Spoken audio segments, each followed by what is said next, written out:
বন্ধুর মায়ের সঙ্গে প্রেম, মানসিক টানাপোড়েনে আত্মঘাতী 23 বছরের তরুণ, অভিযুক্ত 60 বছরের নারী প্রেমিকা। হৃদয় বিদারক ঘটনা ঘটল চরিলাম বিধানসভা কেন্দ্রের চ্যাটার্জি কলোনিতে। 23 বছরের তরুণ প্রসেনজিৎ শীল আত্মহত্যা করলেন বন্ধুর মায়ের সঙ্গে সম্পর্কে জড়িয়ে পড়ে। জানা গিয়েছে, প্রেমে জড়িয়ে পরবর্তীতে ভুল বুঝতে পেরে সম্পর্ক থেকে সরে আসতে চেয়েছিলেন প্রসেনজিৎ, কিন্তু 60 বছরের নারী প্রেমিকা তা মেনে নিতে পারেননি। অভিযোগ, সম্পর্ক ভাঙার আশঙ্কায় প্রসেনজিৎকে মানসিকভাবে ব্ল্যাকমেল করতে থাকেন ওই মহিলা। ধীরে ধীরে সম্পর্কটি হয়ে ওঠে এক ভয়ঙ্কর মানসিক বোঝা। শেষ পর্যন্ত ফেসবুকে একটি আবেগঘন পোস্ট করে চিরবিদায় নেন প্রসেনজিৎ। এই মর্মান্তিক ঘটনার পর প্রসেনজিতের পরিবার 60 বছরের মহিলার বিরুদ্ধে কড়া শাস্তির দাবি জানিয়েছেন। ফাঁসি দিয়ে মারা গেছে যে ওই এদিকের এক মহিলার লোক অবৈধ সম্পর্ক আসলো, এটার কারণ হইতে মারা গেছে। ওনার নাম প্রসেনজিৎ শীল। প্রসেনজিৎ শীল হ্যাঁ, কি করতো পেশায়? পেশায় তো কলেজ কমপ্লিট করছে, কলেজ কমপ্লিট করার পরে আবার গাছ কাটতো। অবৈধ সম্পর্ক আসলে আপনারা কীভাবে বুঝতে পারছেন? আজকে রাত্রে মোবাইলের ফটো দেখে বুঝি আর কি। কার লোক আসলো অবৈধ সম্পর্কটা জানতে পারছেন না? প্রদীপ পালের বউ আর কি, প্রদীপ পালের বউর লোক।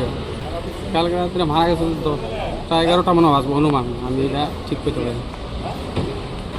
এর সঙ্গে কালকে তো তারা বাড়িতেই আসিল 10টা পর্যন্ত থাকার পরে আমার ভাই আবার ওই বাজারে একটা ইয়ে আছে, দোকানদারি করে তো পাহারা দিতে যাইব, তার ফোন করে আনছে। আনানোর পরে কইছে যে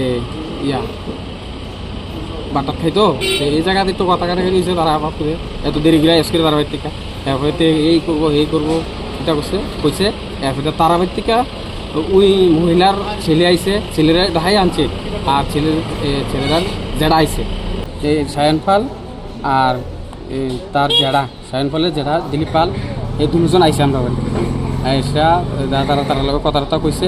কথাবার্তা কওয়ানোর পরে তারা কইছে তোমরা একটু বুঝাই কও তো এইটা করে দিল।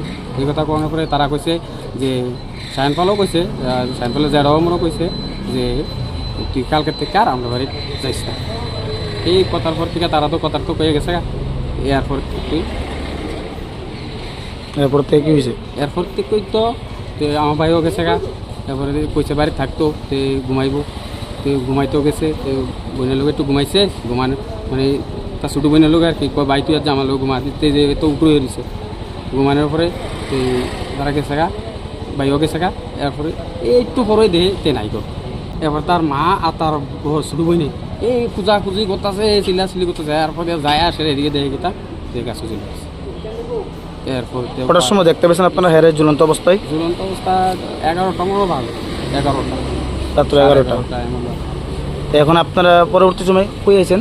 পরবর্তী সময় থানা গেছে, থানার পরে থানা যাইছে, থানার সহকারে আইনা বিশ্রান্ত হসপিটাল চাইতেছি এটা সুষ্ঠু বিচার যাতে হয়। ওনার নাম তো আমি তো সায়নের মা জানি, আসল নাম আমি জানি না। আর প্রদীপ পাল, হ্যাঁ স্বামীর নাম প্রদীপ পাল। মারা যাওয়ার আগে পোস্ট করে গেছে সামাজিক মাধ্যমে, এই পোস্ট দেখেই তো আমি কইতাছি। বাড়িটা কোন জায়গাতে বর্তমানে? আরে চ্যাটার্জি কলোনি, শেষ সময় চ্যাটার্জি কলোনি। কোন থানার অন্তর্গত? বিশ্রামগঞ্জ থানা।